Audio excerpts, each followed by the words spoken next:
get your arms around it, and if you're doing without tacky like we're doing today, you probably have to get your arms a little lower.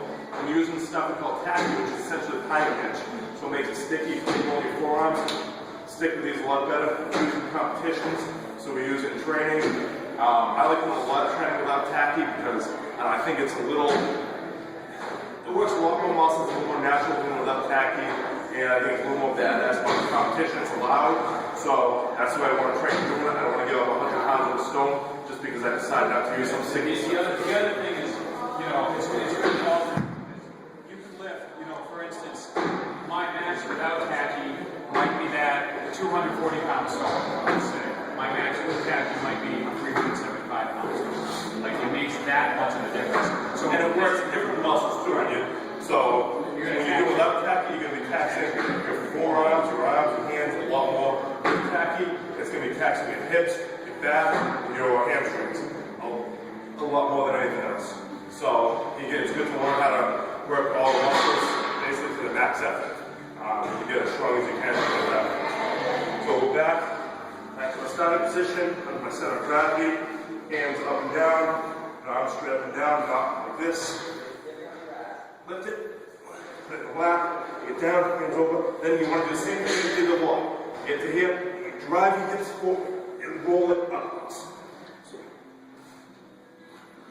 Like that part you really want to try to explode. This stone should rip, like when you get up to the platform, ideally, this stone should pop off of your chest. That's the only way. You know, somebody like me, I can have that stone fully extended. How am I going to get it up there? You have to throw it. So you literally just triple extension explode. You should explode at the top and open your chest up and pop right up. When the stones get real heavy, it gets difficult to do that. But if you start doing that with the lighter stones, what it's going to do is it's going to give you more power on the heavier stones because you're going to have that explosive force.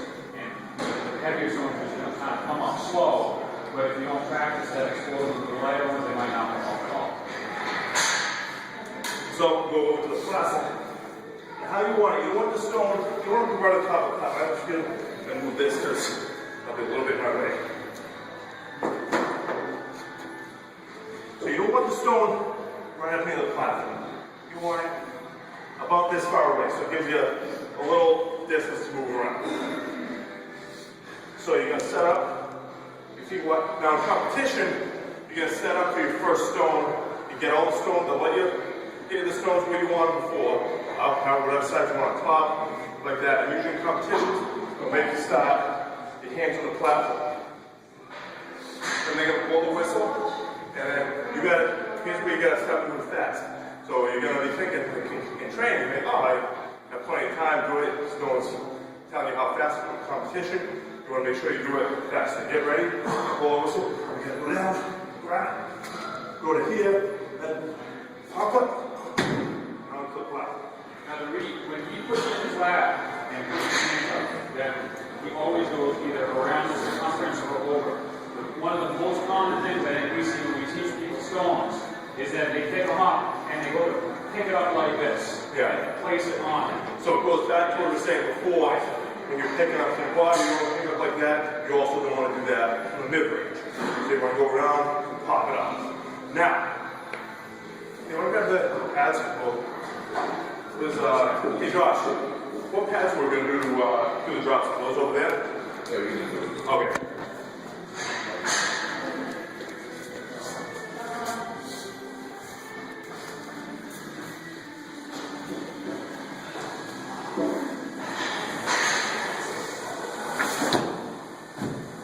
Especially when you're over here and you have to drop it down, they tend to want to bounce around. You got a mirror right here. Kind of stand between the stone and the mirror. You don't want to break the mirror. So, down. Doesn't bounce off these much at all, so very good difference. Then bring it down. Yeah. I'm going to show you with lighter stones. With lighter stones, it's a slightly different technique. You do it facing the platform. But essentially, rather than taking your left down here and then doing this, maybe in the competition, your first three stones, you may want to pick them up and do a fast place on the platform. So, you gain time to bend, and you stop the hand, do every one like that. Yeah, you can move pretty fast, So you're not going to move as fast as you could right above the ground. But it's kind of a more advanced technique that you want to do now. Say line up, they say go. One quick motion onto the platform. Let it go. Key, especially when you're learning, like learn the